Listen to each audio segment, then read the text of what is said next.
এই যে কুমড়োটা একটু কাটা হয়ে গেছে, এই যে কুমড়োটা এইটা দিয়ে আমি কুমড়োর তোমার মানে মোয়া তৈরি করব। হ্যাঁ, তাই কেটে ধুয়ে তোমাদের তোমাদের কী করে করতে হয় সব দেখাচ্ছি। এই কুমড়োটাকে কেটে নিচ্ছি ভালো করে। এবার তেজপাতা আর এই যে এলাচ থেতো করে দিয়ে তাই দিয়ে সিদ্ধ করে নেব, সিদ্ধ করে তার পেস্ট করব। দিয়ে নিচ্ছি ছোটো চামচের 2 চামচ ঘি দিয়ে এই যে কুমড়োর মিশ্রণটা দিয়ে দিলাম।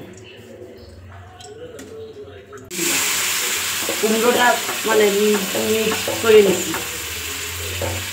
দিয়ে এবার বাদাম গুঁড়ো দিয়ে দিলাম, দাঁড়িয়ে দিচ্ছি।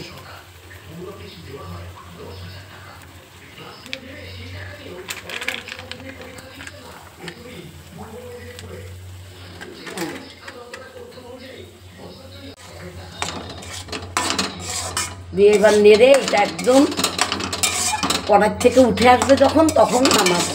কুমড়োটারে ওই যে কুমড়োর মিশ্রণটারে এই দেখো কড়াইতে দিয়ে নেড়ে চেড়ে এই করে নিয়ে আসলাম। এবার এর থেকে নাড়ু বানাবো, হ্যাঁ এর থেকে নিয়ে এই যে এরকম করে করে নাড়ু বানাবো। এই ডোটা তৈরি করলাম, হ্যাঁ দেখো তোমরা, এই দেখো এই যে এই কটা নাড়ু হলো, গোল গোল করে। এইবার গুঁড়ো দুধের সাথে মিশায়ে এই দেখো এই গুঁড়ো দুধের সাথে মিশাবো, এরকম করে করে নেব, করে নিয়ে এই সাইডে রাখবো। খেলে বলবে যে আরও খাই। এই যে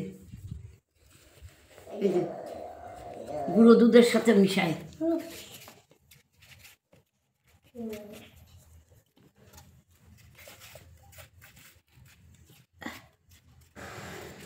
এই যে এভাবে গুঁড়ো দুধের সাথে মেশাতে হবে। এই যে এই গায়ে গুঁড়ো দুধ লাগায়ে এই যে তোমার এই কুমড়োর রেসিপিটা আমি করলাম, এই কুমড়োর নাড়ু করলাম। এই মিষ্টিটা খেতে অসাধারণ। তোমরা পাকা কুমড়ো দিয়ে তোমরাও করে খেয়ে দেখো কেমন লাগে। এই ভিতরে ভাঙলে দেখো, এই দেখো কুমড়ো ডিশ দেখো দেখাচ্ছে, এই যে। আর খেয়ে দেখো কেমন অসাধারণ। কিভাবে করলাম সবই তো তোমাদের দেখালাম, তোমরা এইভাবে করে তোমরা খেয়ে দেখো, ঠিক আছে? আর আমার এই ফেসবুক এই চ্যানেলে তোমরা সবাই একটা মানে লাইক দিও, শেয়ার করো, যা পারো। আমি এই বয়স্ক মানুষ করলাম এত কষ্ট করে, একটু দেখো তোমরা সবাই।